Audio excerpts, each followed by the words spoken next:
Elle ne devait surplomber la capitale que quelques mois. Eh bien, elle a aujourd'hui 130 ans. La tour Eiffel, imaginée par Gustave Eiffel pour l'exposition universelle de 1889, a été achevée très rapidement, en 2 ans. La Dame de Fer, haute de 300 mètres, va devenir non seulement une curiosité touristique, mais aussi le symbole de la réussite technique des ingénieurs de l'époque et le symbole de la culture française. Kylian Mourcou.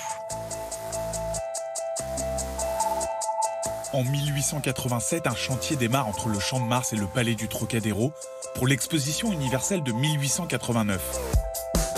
2 années de construction qui changeront à jamais la ville de Paris. Comment une démonstration industrielle du 19e siècle est devenue en 130 ans un symbole culturel. On est 100 ans après 1789. Et la France, qui a retrouvé un peu ses esprits, c'est la République qui s'est installée durablement.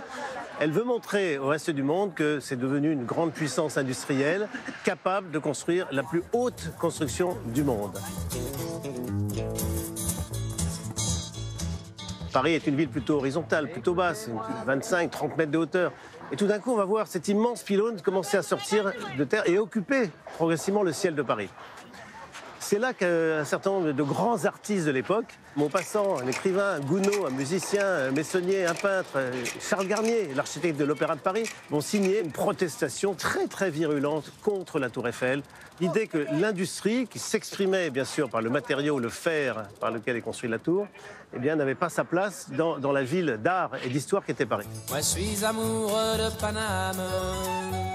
Maupassant, il fait partie des écrivains signataires de cette pétition.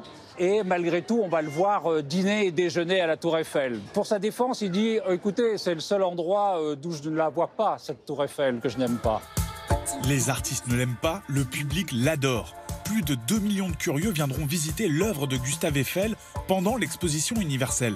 Voué à être démonté, ses fonctions météorologiques et radiophoniques lui permettent de rester dans le paysage parisien. Les artistes changent peu à peu d'opinion et Georges Seurat est le premier peintre à représenter la Dame de Fer en 1889. C'est le début d'une longue histoire d'amour entre l'art et la Tour Eiffel. Les artistes modernes, à partir des années 1910-1920, ont commencé à s'approprier la tour, non plus seulement comme un objet de représentation littérale, figurative, mais plutôt comme un objet abstrait qu'on pouvait remanipuler, dont on pouvait extraire des formes, des lumières, des couleurs, comme les Delaunay par exemple, qui peignent la tour sous forme de facettes colorées.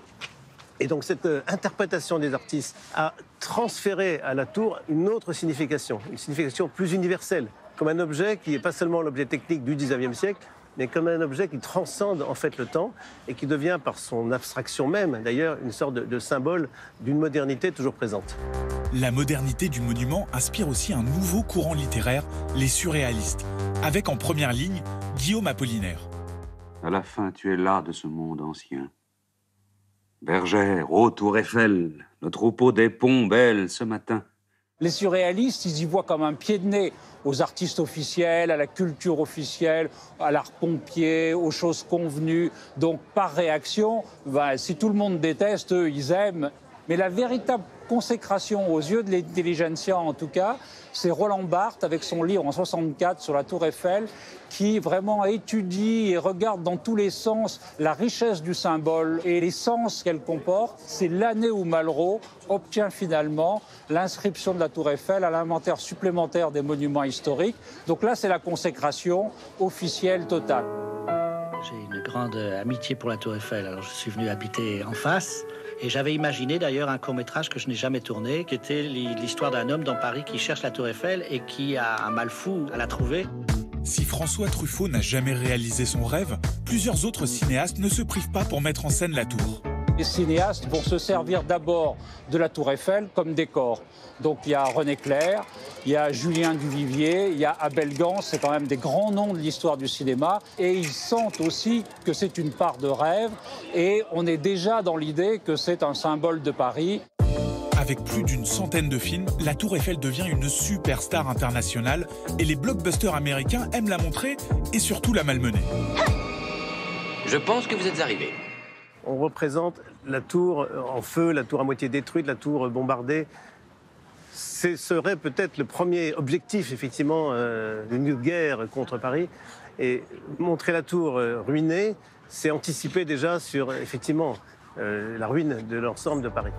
En attendant, la tour est toujours présente et est devenue un symbole universel.